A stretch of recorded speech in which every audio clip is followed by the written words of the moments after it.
ये पाठ second year के विद्यार्थियों ई व्याख्यान में आपका स्वागत है।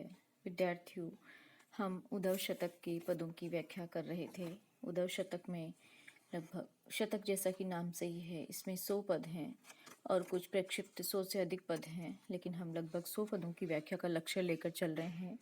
आज आपको पद संख्या 83, 84, 85, 86, 87 तक के पदों की लगभग 5 पदों की व्याख्या आपको करवाई जाएगी।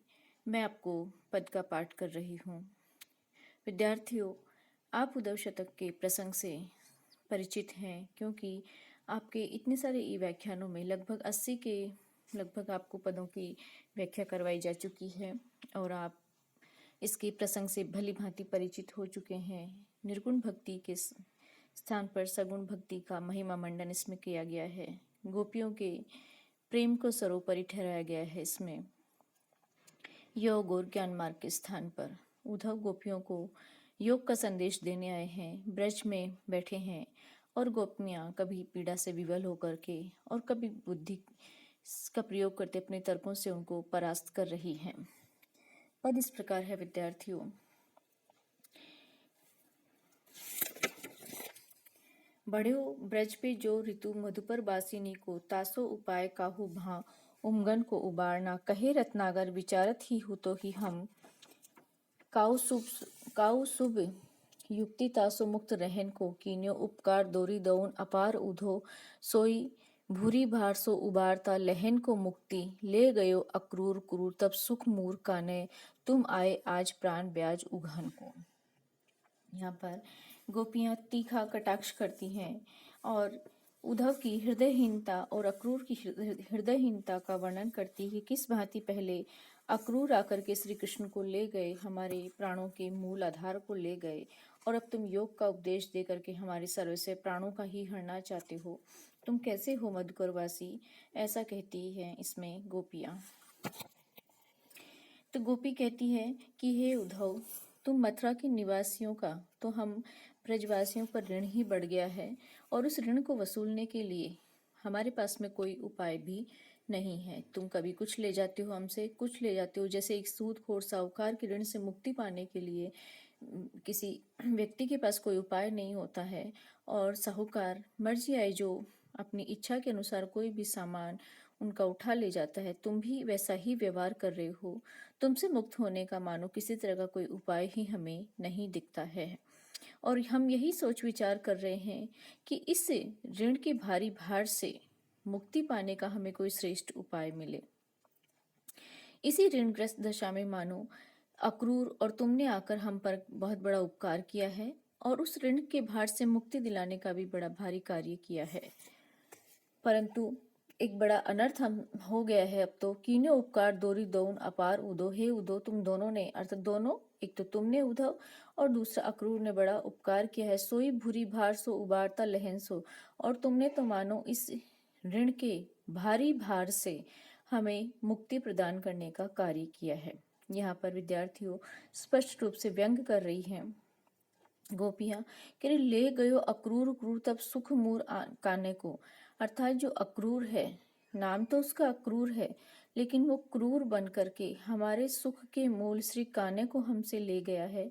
और तिस पर तुम अब यहाँ पर आए हो कि मानो जैसे ऋणग्रस्त व्यक्ति पर मूल तो वसूला जाता नहीं है, तिस पर उसका ब्याज बढ़ जाता है, तो अब तुम हमारे प्राण रूपी ब्याज को वसूलने के लिए आए हो। भाव यह है, प्रियतम कृष्ण को अक्रूर तो पहले ही ले गए, अब तुम हमारे मन से उनके प्रेम को मिटाने के लिए का पूरा प्रयास कर रहे हो और योग और ब्रह्मलीन होने का हमें उपदेश दे रहे हो। हमारे प्राणों का निकालने का कार्य करके क्या हमें जीवित भी नहीं रहना देना चाहते हो। अर्थात यहाँ पर गोपियाँ कह रही हैं कि जो मथुरा के वासी हैं वो कितने क्रूर हैं, कितने सूदखोर हैं। पहले हमारे मूल धन अर्थात श्री कृष्ण को ले गए, और अब जैसे ब्याज वसूलने के रूप में तुम हमें हमारे हृदय से कृष्ण की प्रेम और भक्ति को मिटाने का कार्य भी करने आए हो। अगला पद है विद्यार्थियों, पूर्ति ने जोपे मोर चंद्रिका किरीट काज तुरती कहा ने कांचे किरचे को भाई की कहे रत्नाकर ने भावते, हमारे नैन तो कहाँ पावते उदहो ठाए पाए की मानो हम मान के न मानती मनाई बेगी कीर्ति कुमारी सुकुमारी चित चाएगी यही सोच माही हम होती दूबरी के कहाँ कुबरी होती न पतोहु नंदराय की।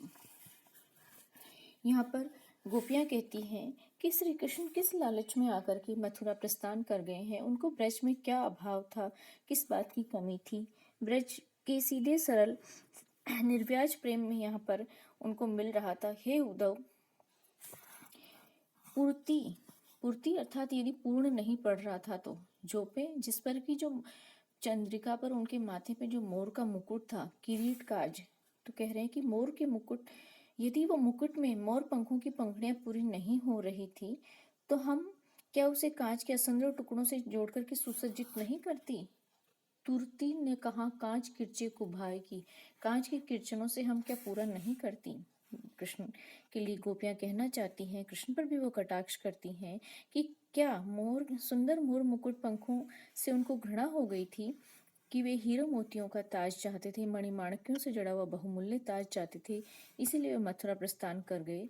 तो उन सब का साधन तो हम भी जुटा सकते थे, अर्थात उनके लिए सुंदर मोर मुकुट के स्थान पर मणिमाणिक्यों से जटा हुआ, या हम निर्धन हैं तो कांच की किरचों से लगभग चमक जैसा उनके हीरे मोतियों के माणिक्यों के समान सुंदर हम कांच की आभा वाला, कांच से निर्मित सुंदर किरीट का हम भी निर्माण कर सकती थी। कहे रत्नाकर ने भावते हमारे नैन तो न कहा पावते के देहु उठाए पाए को। और यदि उनको हमारे नेत्र अच्छे नहीं लगते, रत्नाकर कह रहे हैं कि यदि उन्हें हमारे नेत्र प्रिय नहीं लग रहे थे हम गोपियों के, तो भले ही वो हमें ना देखते, लेकिन अपने चरणों में भी स्थान नहीं दे सकते थे। अर्थात यदि हम उनके नेत्रों से, उनके हृदय से उतर गई थी, वो हमें अपना संगी साथी या प्रेयसी नहीं बनाना चाहते थे, तो वो दासी तो बना करके चरणों में स्थान दे सकते थे। इतनी अनुकंपा तो हमें कर सकते थे। भला हमें हमें बिसरा करके, हमें विस्मृत करके क्यों वो मथुरा की ओर चले गए। गोपियां कहती हैं, मान्यो हम मान के न मानती मनाए बेगी, हम मानते हैं। यहाँ पर उनकी जो प्रेयसी है, राधिका है, जो चित्त चाय अर्थात जो प्रेम पूर्ण चित्त वाली राधिका है, वो मनाने पर भी नहीं मानती। वो बहुत मानिनी है, स्वाभिमानी है, अपना मान का परित्याग नहीं करती। तो भी हम इस विचार से कृशकाय हो जाती हैं। कीर्ति कुमारी अर्थात राधिका जो सुकुमारी है और बहुत अधिक मान करती हैं, श्री कृष्ण को बहुत अधिक सताती हैं, वो उनको मनाने पर भी मानती नहीं है, तो तिस पर भी भला यही सोच माही हम होती दूबरी की। और हम तो यही सोच कर कि दूबरी होती जा रही हैं, दुर्बल तन होती जा रही हैं, कृशकाय होती जा रही हैं, कि क्या इतना सब होने पर भी कुबरी क्या नंदराय की पुत्रवधू बनने योग्य है। भाव यह है कि हमसे यदि प्रेम का भाव नहीं रहा, तो राधिका का तो कृष्ण का प्रेम भाव बना हुआ था, उसमें तो कोई परिवर्तन नहीं आया था। फिर मथुरा जाकर के उन्होंने कुब्जा को क्यों स्वीकार कर लिया। भला वो कुब्जा क्या बाबा नंद की पुत्रवधू बनने के योग्य है? कदाचित वो बिल्कुल भी सुयोग्य नहीं है। तो इनका तात्पर्य यह है गोपियों का कि यदि हम उनको चित्त से उतर गए थे, हमारे नेत्र उनको प्रिय नहीं लग रहे थे, तो वो हम पे दया करके हमें चरणों में स्थान दे लेते। और मथुरा त्याग करने से पहले एक विचार वो राधिका का भी कर लेते कि राधिका भले कितनी मानिनी हो, लेकिन सदैव उनके हृदय में वास करने वाली है। और दूसरा, उन्होंने बाबा नंद के लिए भी नहीं सोचा कि कैसी कुबरी जैसी को क्या वो बाबा नंद की पुत्रवधू बनाएंगे। यहाँ पर गोपियां अपने मन के विचारों को विभिन्न प्रकार से व्यक्त कर रही हैं, क्योंकि श्री कृष्ण का मथुरा चले जाना उनको तनिक भी प्रिय नहीं लग रहा है। भांति भांति के विचार उनके समक्ष आ रहे हैं। उद्धव के समक्ष वो अनेक तर्क प्रस्तुत कर रही है। अगला पद है विद्यार्थियों, हरितन पावनी के भाजन द्रगंचल ते ओमगी तपन ते तपा करी धावे ना, कहे रत्नाकर त्रिलोक ओक मंडल में बेगी ब्रह्मदेव उपद्रव मचावे ना, हर को समेत हर गिरी के गुमान गारी, पल में पतालपुर पैठन पठावे ना, फैले बरसाने में रावरी कहानी यह, बाने कहूँ राधे हादे कान सुनी पावे ना। यहाँ पर कुछ कठिन शब्द हैं जो आपको मैं बता देना चाहती हूँ। हरि तन पानी अर्थात श्री कृष्ण के शरीर की कांति, श्री कृष्ण का जो शरीर है वो कांति में है, उसकी चमक के लिए है। भाजन पात्र, द्रगंचल द्रगों के कोर या द्रगों का एक कोना, नेत्र का एक कोना, उमगी तपन में तपा करी धावे ना। यहाँ पर कहा जा रहा है कि हरि तन पानी की भाजन द्रगंचल में श्री कृष्ण की शारीरिक शोभा का आधार, शारीरिक कांति का आधार या पात्र जो राधा के नेत्रों के कोने हैं, उनसे श्री कृष्ण के चले जाने पर अश्रुओं की धारा दौड़ पड़ी है। उमगी तपन ते तमा करी धावेना, अर्थात उनके नेत्रों से श्री कृष्ण की जो प्रेयसी है, राधिका है, जो उनकी तन की शोभा का आधार है, उनकी प्रिय पात्र जो राधा है, उनके नेत्रों के कोनों से ताप के कारण अश्रुओं की धारा नहीं दौड़ पड़े। इसी मारे रत्नाकर कह रहे हैं कि तीनों लोकों में, नक्षत्र मंडल में शीघ्र कहीं गंगा की धारा के समान उपद्रव न मचा दें, उनकी राधिका की अश्रुओं की धारा कहीं तीनों लोकों में उपद्रव न मचा दे।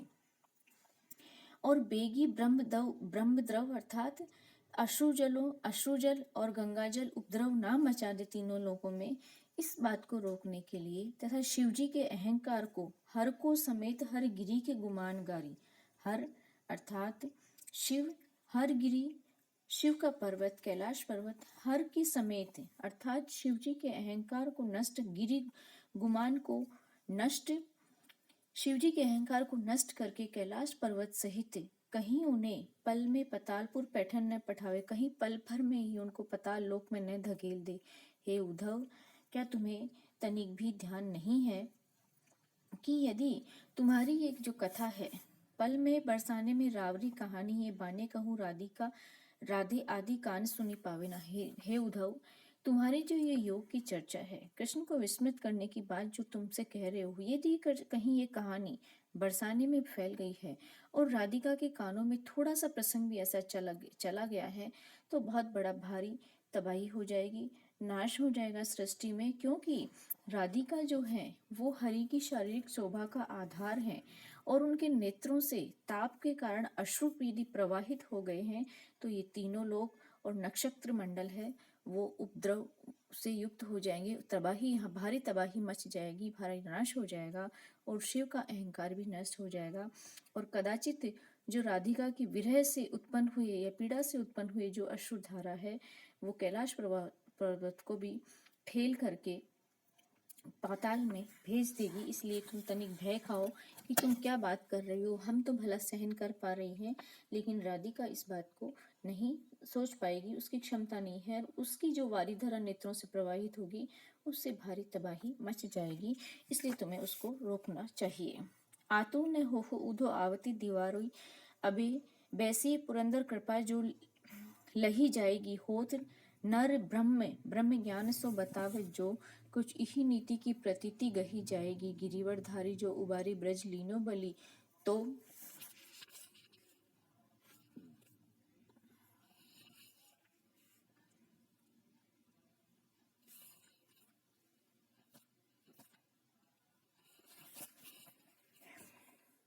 कछु नहीं नीति की प्रतीति गही जाएगी गिरिवर धारी की उबारी ब्रज लीनो बली।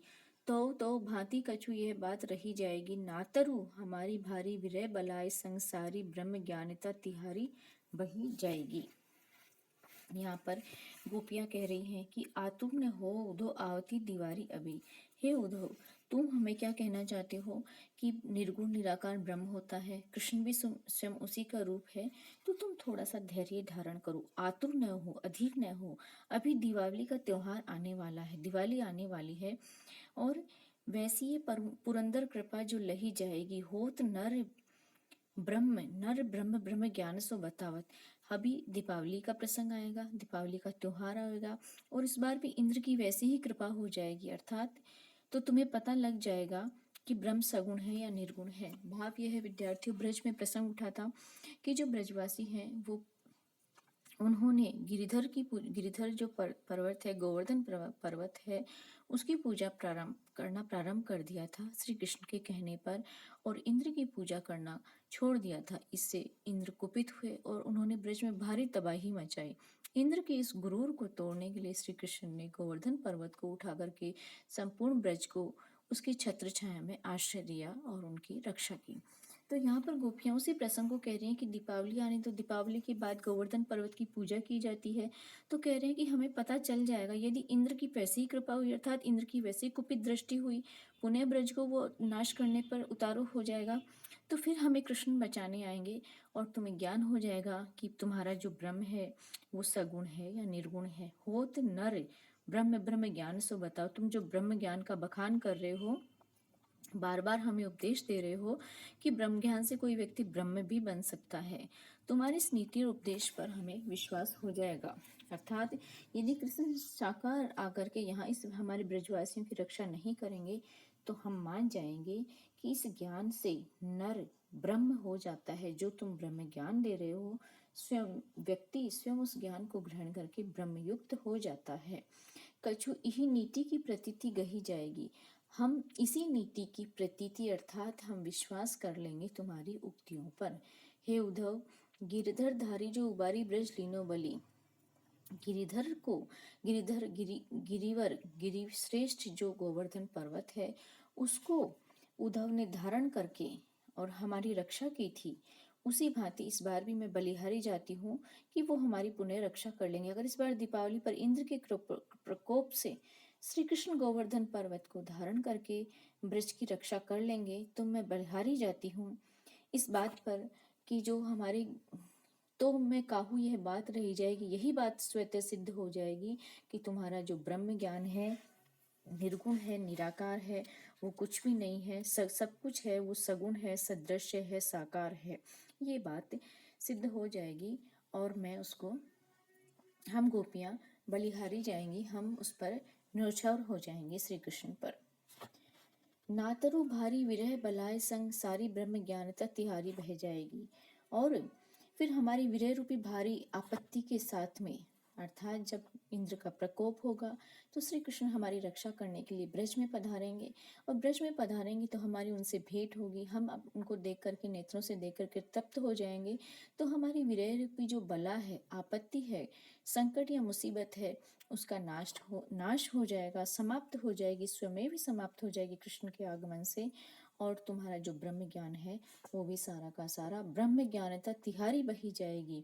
बड़ी इसमें कटु उक्ति है, व्यंग्य है, उपहास का भाव है कि तुम्हारी सारी ब्रह्म ज्ञानता धरी रह जाएगी। भाव यह है कि भले ही मथुरा चले गए हैं कृष्ण ब्रज को छोड़ करके, लेकिन आज भी इंद्र यदि प्रकोप करेगा, दिवाली पर हम गोवर्धन की पूजा करेंगे और ये इंद्र क्रोध गुपित होता है और कहीं ब्रजवासियों का हित करता है, तो जिसे तुम निर्गुण ब्रह्म कह रहे हो वही कृष्ण यहाँ पर आकर के हम ब्रजवासियों की रक्षा करेंगी, और तुम्हारा ये जो ब्रह्म ज्ञान है सारा बह जाएगा और तुम झूठे सिद्ध हो जाओगे। इसीलिए यहाँ पर से चले जाओ, तुम्हारे ब्रह्म ज्ञान को कोई भी स्वीकार करने वाला नहीं है। अगला प्रसंग है विद्यार्थियों, आवत दिवारी बिलखाई ब्रजवारी कहे, आपके हमारे गांव गोधन पूजे है को, कहे रत्नाकर विविध पकवान चाही, चाहे सो सराही चक चंचल चले हो, निपट निहोरे जोरी हाथ निज साथ उदो दमकती दिव्य दीप मालिका दिखे को, कुबरी के कुबरती उबरी ने पावे काने, इंद्र कोप लोपक गुबर्दन उठे हो। यहाँ पर विद्यार्थियों प्रसंग है, गोपियां कह रही हैं कि अब दिवाली आने वाली है, आवत दिवाली का बड़ा भारी त्योहार आने वाला है, उमंग उल्लास को प्रसारित करने वाला है, लेकिन हम ब्रज नारियां हैं, हम ब्रज की स्त्रियां हैं, वो तो बिलख रही हैं, अर्थात श्री कृष्ण के आने, श्री कृष्ण यहाँ नहीं है, तो इस दिवाली के अवसर पर हम बहुत अधिक व्यथित हो रही हैं। और इसी विरह व्यथा से ग्रस्त होकर के गोपियां उद्धव से कहती हैं कि हे उद्धव, अब दीपावली का प्रसंग आने को है, लेकिन इस समय पुनः एक समस्या आ जाएगी, पुनः एक मुसीबत आने वाली है, एक कठिनाई आने वाली है कि अब की बार यहाँ गोवर्धन की पूजा कौन करेगा, क्योंकि अब तक तो श्री कृष्ण ही गोवर्धन की पूजा करने वाले हैं। अब के हमारे गांव गोधन पूजे हो, गोधन को, गाय के धन को, और दूसरा प्रसंग बनता है गोवर्धन को कौन पूजेगा। कवि रत्नाकर कह रहे हैं कि विविध पकवानों की चाह या कामना कौन करेगा। श्री कृष्ण तो परदेश चले गए हैं, मथुरा गमन कर गए हैं, और गोपियां अपने अतीत में, अपने संयोग अवस्था की पूर्व स्मृतियों में खो करके उद्धव से कहती हैं कि हे उद्धव, इस बार दीपावली पर जो विविध पकवान हम बनाएंगे तो सही, लेकिन उनको चाहने वाला, चाव से खाने वाला कोई भी नहीं होगा। चाह सो सराही चक चंचल चले हो, लेकिन उनको बहुत अभी उत्साह से और चाव से खाने वाला, चखने वाला, अपने चंचल नेत्रों को चलाने वाला तो यहाँ है ही नहीं। निपट निहोरे जोरी हाथ निज साथ उदो, और वो निपट निहोरे, बहुत निहोरे करके, बहुत अनुनय विनय करके, बहुत मनावन करके वो हमारे हाथ को पकड़ते, प्रशंसा करके खाएगा, अपने चंचल नेत्रों को भी चलाएगा, और बार बार अनुनय करने पर अपने हाथों में हमारे हाथ लेकर के दमकती हुई अनोखी दीप मालिका के दर्शन हमें, दिव्य दमकती हुई दिव्य दीप मालिका का हमें दर्शन कौन कराएगा। कुबरी के कुबरती उभरे न पावे काने। यहाँ पर बार बार गोपियों के व्यंग का निशाना वही कुबरी बनती है कि कुबरी के कुबर से तो कान्हे उबर नहीं पा रहे हैं मथुरा में जाकर के। इंद्र कोप गोलक गोवर्धन उठे हो तो भला उनसे अब की बार कुब्जा से तो वो मुक्ति पा नहीं सके। इस बार जब वो मथुरा चले गए तो इंद्र के कोप को नष्ट करने वाले गोवर्धन पर्वत को कौन उठाएगा। अर्थात अब यहाँ कृष्ण नहीं है तो निश्चित रूप से गोवर्धन पर्वत को कौन उठाएगा, कौन इंद्र के कोप से रक्षा करेगा। और गोपियां कुछ अतीत की ओर जाकर के अपने सुखद यादों को, सुखद स्मृतियों का प्रसंग रखती हैं उद्धव के समक्ष में। और कहीं वो गोपी पर कुब्जा पर, कुबड़ी स्त्री जो श्री कृष्ण की भक्त है, प्रेयसी है, जिसका उद्धार श्री कृष्ण ने किया था, उसकी ओर भी वो कटाक्ष करती हैं। अगला पद है विद्यार्थियों, विकसित विपिन वसंती कावली को रंग, लकियत गोपिन के अंग पियराने में, बोरे वृंद लसत रसाल बर बारीने के पिक की पुकार चबाव उमगाने में, होत पत झार झार तरुणी समूनी को, बेहरी बतास के उसास अधिकाने में, काम विधि वाम की कला में मीन मेघ कहाँ, उधो नित बसंत बसंत बरसाने में। यहाँ पर गोपियां कहती हैं कि जो बरसाना है, जहाँ राधिका रहती है, श्री कृष्ण की आलाधिनी शक्ति, उनकी आदि शक्ति, आनंददायिनी शक्ति कृष्ण राधा निवास करती है। हे उद्धव, वहाँ तो नित्य प्रति ही बसंत है, नित्य प्रति ही बसंत है, अर्थात वहाँ सदैव आनंद ही आनंद रहता है और प्रकृति अपने पूर्ण यौवन पर और पूर्ण सौंदर्य पर रहती है। गोपियां यहाँ पर कहती हैं कि हे उद्धव, विकसित विपिन, विपिन अर्थात वन प्रदेश, वसंतिकावली को रंग, वसंत की जो अवली है अर्थात वसंत ऋतु में जो लताएं हैं वो पीले रंग की हो गई है। हे उद्धव, वनों में विकसित वसंती जो लताएं हैं उनका रंग है वो कैसा हो गया, कैसा दिखाई पड़ रहा है। गोपियों के रंग, गोपियों के शरीर के अंगों की भांति पीत पड़ गया है। विरह व्यथा के कारण गोपियां का शरीर है वो दुर्बल हो गया है, पीत हो गया है, अपनी स्वाभाविक आभा को खो चुका है। उसी भांति यहाँ पर जो वनों में विकसित लताएं हैं उनसे उनकी समानता हो गई है। श्रेष्ठ वृंद लसत रसाल, रसाल अर्थात आम के जो श्रेष्ठ बगीचे हैं जो आम्र मंजरी से युक्त हो रहे हैं, और वहां पर श्रेष्ठ आम की जो बगीचियां हैं उनके समान और श्रेष्ठ रसिक बालाओं के उन्मुक्त समूह भी वहां सुशोभित हो रहे हैं। अर्थात यहाँ पर ब्रज प्रदेश में और बरसाने में बसंत ऋतु छाई हुई है, लेकिन हम गोपियों का शरीर है वही पीत हो गया है, दुर्बल हो गया है, आभाहीन हो गया है। आम रसाल बर, श्रेष्ठ जो आम है, आम के बगीचे हैं, उन पर आम के वृक्षों पर आम्र मंजरी लदी हुई है, लगदग हो रही है, फल फूल रही, पिक की पुकार और कोयल की पुकार भी वहां सर्वत्र व्याप्त हो रही है।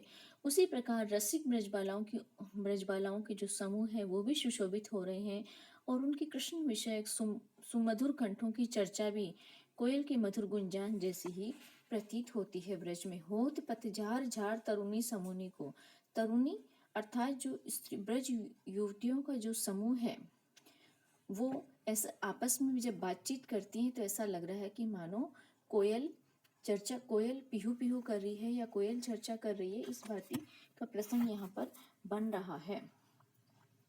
और पतझड़ में होत पतझार, पतझड़ में पत्ते झड़ रहे हैं, पतझड़ में झाड़ियां, वृक्ष समूह के वृक्ष पत्ते झड़ रहे हैं।